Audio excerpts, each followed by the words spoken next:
like this movie a lot because it's kind of a return to the rom-coms from like the early 2000s, and it's very fun.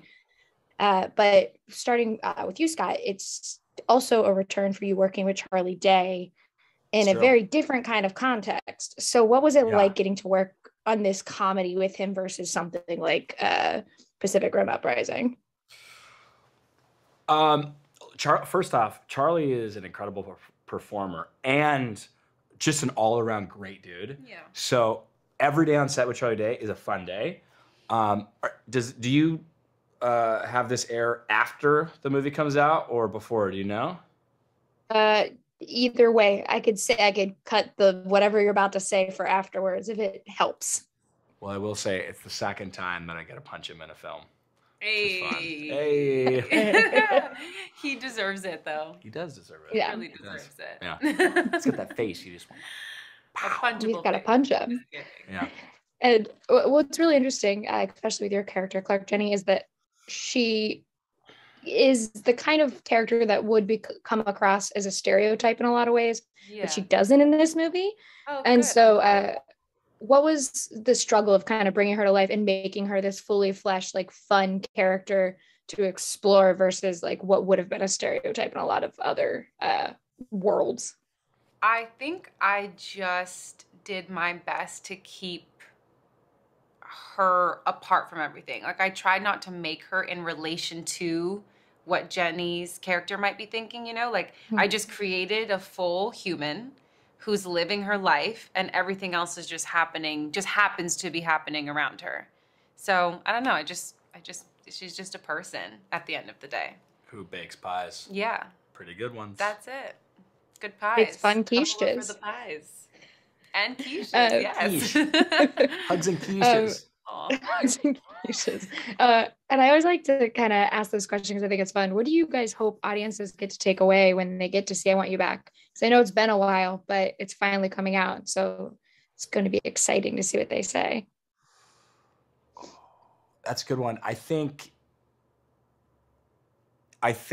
audience should take away that it's about dealing with. We've all dealt with breakups, right? So it's like how you deal with what happens in the course of healing, and where one door can close, another completely open up, and that's like a beautiful thing in life.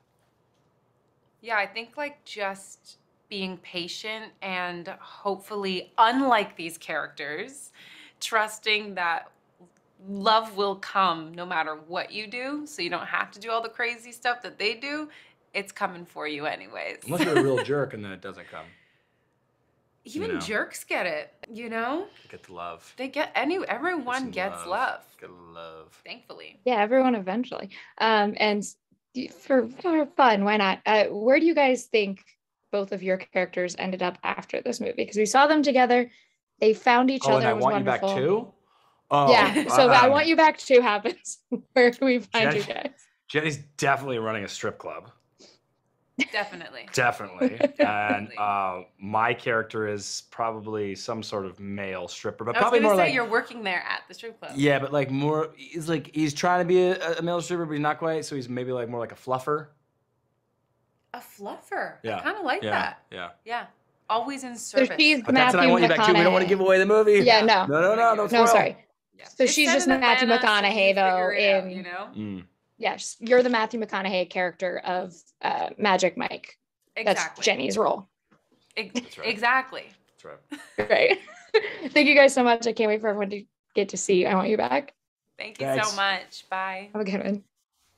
Hi, Annie. So I really liked Logan as a character because I think every theater kid has had that teacher who didn't make it somewhere and kind of came back and was like doing weird things with children, essentially. And so what was it about Logan that was so interesting to kind of bring to life in this movie? I mean, yeah, like you said, Logan is just so darn passionate about, acting and the craft of acting. And I think that's really what pulled me in because, well, the thing is, you can really push this character almost too much, but thanks to Jason and kind of our talks in the beginning, we were able to make him more grounded. But really what appealed to me was just the fact that I haven't been able to play a guy like this but I knew exactly who this guy was or is. Because we all can obsess over things, we all can have be passionate about certain subjects or sports or what have you, or subjects in all fields. And I just saw that in Logan, and I just thought that was so fun. Yeah, and I talked to Scott and Clark earlier, and I had said like this is a fun return to like the rom-coms of like the early Yeah. 2000s and in the feel of it, but it's very fresh and new. And so when you're approaching a rom-com and like you kind of know like the format of your character and what they're doing, how do you approach that and keep it fresh and keep it like not just falling into that same pattern that we've seen? What I've noticed with this film and talking to the other actors is that a lot of the characters are very much well-rounded, so you can very much empathize with them. You know, like you have my character.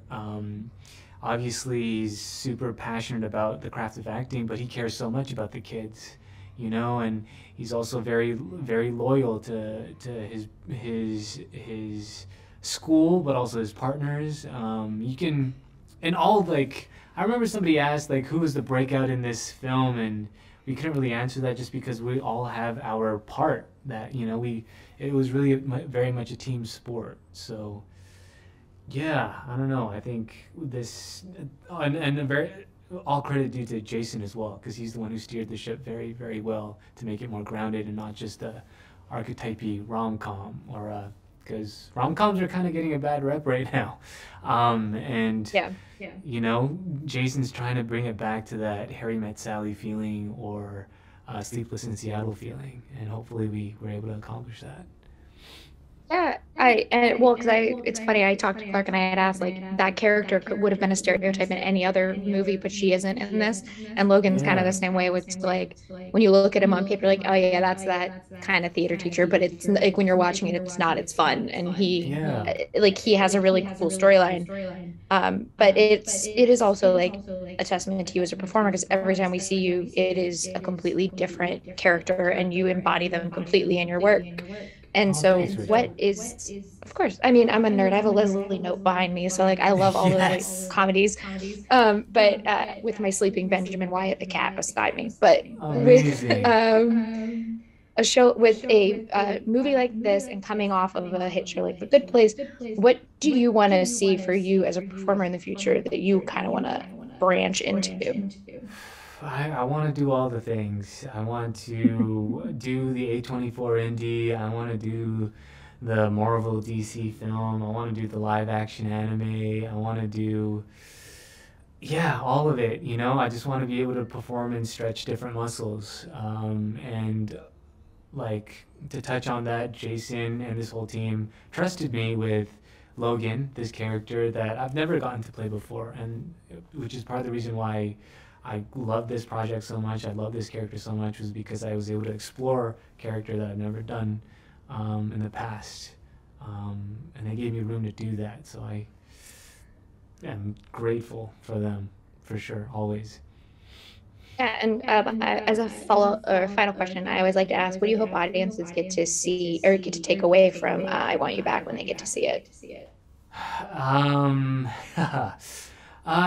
feelings of nostalgia a little bit, and taking it back to those 2000 rom-coms, early 2000 rom-coms. But I don't know. I think if we're getting really deep about it, two things. One is that there's not always just one person for you. There are multiple other people, especially in different stages of your life, that you can partner up with. But also, uh, you can.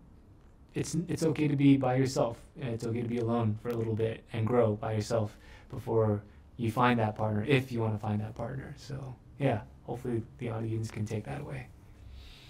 Thank you so much. I can't wait for everyone to get to see it. I really liked it. I thought it was a great return to that kind of rom-com feel. Thanks, Rachel. Thank you so much. Right. Thank you. Thank you so much, Rachel. Uh, Hi. So I really like this movie because it's a return to the rom-coms from like the early 2000s. And with that, though, it is very new and fresh. And so, what was the challenge of kind of making Emma and Peter into these fully informed, real people while still kind of fitting into that rom-com feel that we know so well. I guess you kind of keep your eye on everything at once, which is maybe kind of what you might do like on a date. It's like if you're on a date, like you hope to be charming, but you can't just like pelt the other person with funny stories and not let them talk. And like you have to balance it. You also have to be a good listener. And I think that was, at least for me, what I felt like coming into this is like, I want her to be funny, and I want to, the script was so wonderful, and the comedy's really strong, and so I want to deliver that. But it's not really worth much if she can't seem also like a buddy that you would, root for. Oh yeah, I feel the same. It was there in the writing. I mean, it was there in the page. Every character was a well-rounded character, and each person at some point in the movie, you got to understand why they felt the way they felt or why they behaved the way they behaved. And these were people who listened to one another and apologized to one another, and behaved sort of unlike people behave these days in many ways.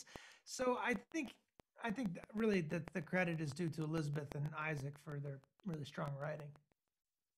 Yeah, and both of you are no strangers to the absurd.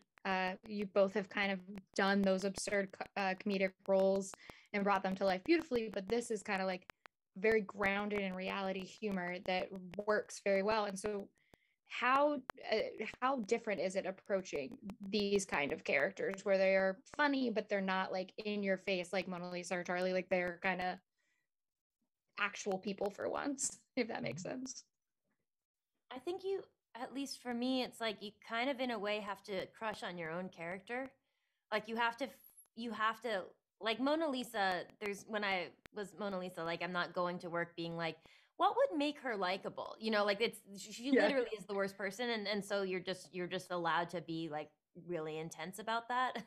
But like for playing Emma, it's more like, what makes me crush on this woman? What makes her charming and adorable? And why would you, as the viewer, want her to deserve love? Yeah, I really found it refreshing to play someone so grounded and in a way vulnerable, but I mean, he's really kind of a sincere and sweet person. He's a sweetheart, just like Charlie Day. Well, that's very nice of you. So I don't know. I really enjoyed getting an opportunity to play a character like that. Yeah, like it's very cool because like the line about toast where she's just like he's like toast, but I love toast. It was very like, oh wow, this is really cute and very heartwarming. And so with a movie like this, what do you hope audiences get to take away when they finally get to see I Want You Back? I mean, generally, I just, the general thing is like, I hope people feel good.